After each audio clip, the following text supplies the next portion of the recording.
Hello, Firefly. This is an idiot talking to you, and if I am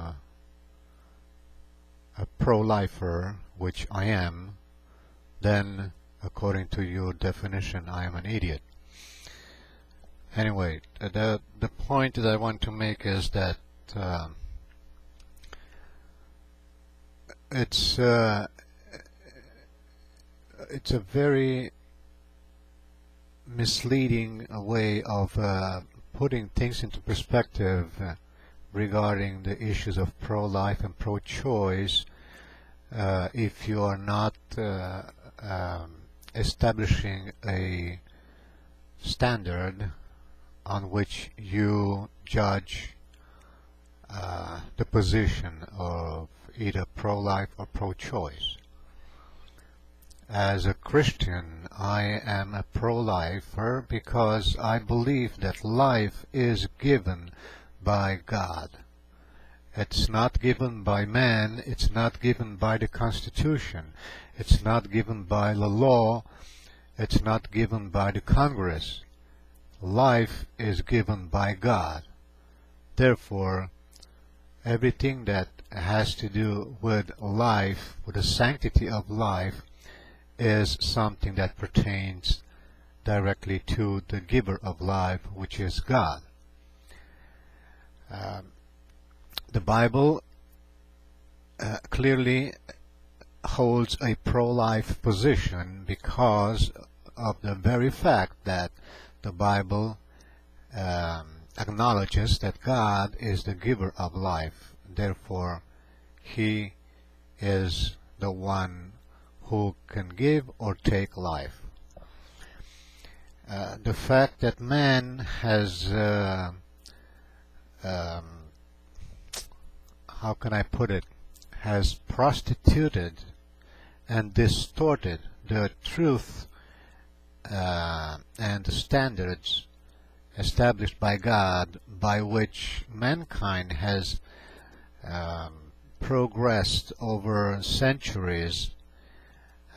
It's an issue that is clearly pointing towards a constant, continuous, and permanent degradation of the moral standards of mankind. Specifically, abortion was illegal throughout history, and it became legal with the Roe versus Wade, and that was not an action of mankind, or I would say an action of the majority of the citizens of this country, but it was an action based on the claims made by certain groups that are clearly anti-Christian and anti-morals and ethics established in the Bible. And the Supreme Court has accepted arguments, legal arguments and technicalities, even knowing or being aware of the fact that it was changing that which has been a standard for mankind for many centuries, and that is abortion is murder. Life starts at conception, and life, when it is conceived, must be protected.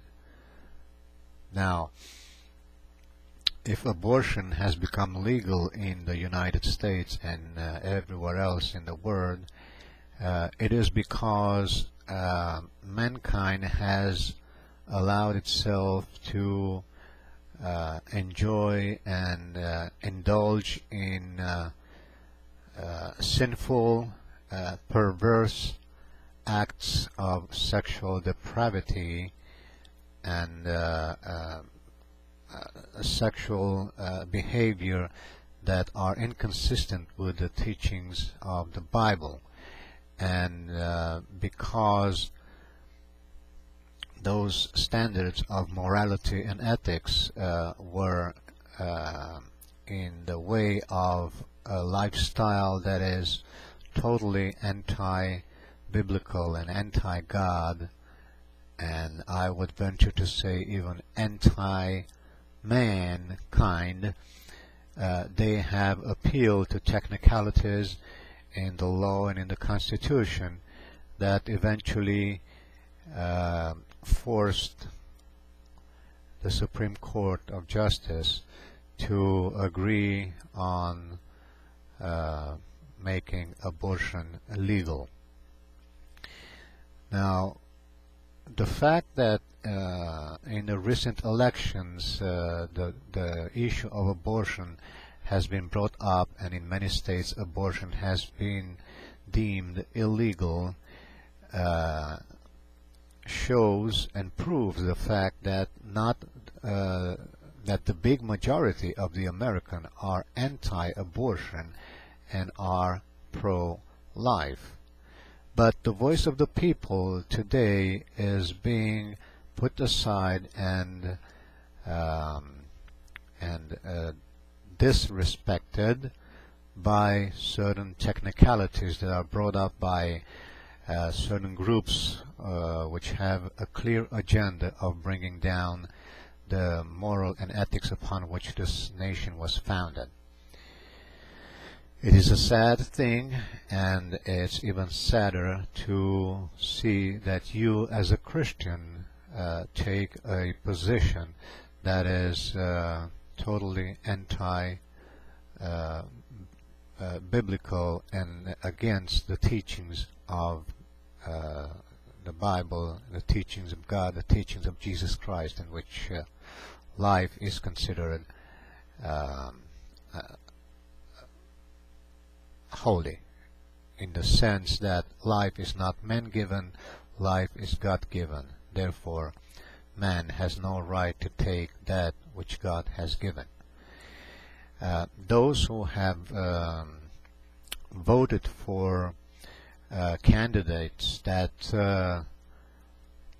defend or agree with the killing of human beings in the most defenseless state they can be, that it's in the mother's womb, those people who voted for those candidates are indeed accomplices to mass murder, accomplices to genocide. I might even remind you that over 1 million babies are being killed in the abortion mills every year. Therefore, those who voted for a pro-life, pro-choice candidate this year, they are looking forward to at least another 4 million human beings being murdered in America in the next 4 years. And that is a tragic situation, and that is totally unacceptable, not only from the biblical and Christian perspective, but even from the common sense of human behavior and existence. I'm sorry to hear that you hold that pro-choice position, but again, it is your choice, and if the Holy Spirit is not convicting you of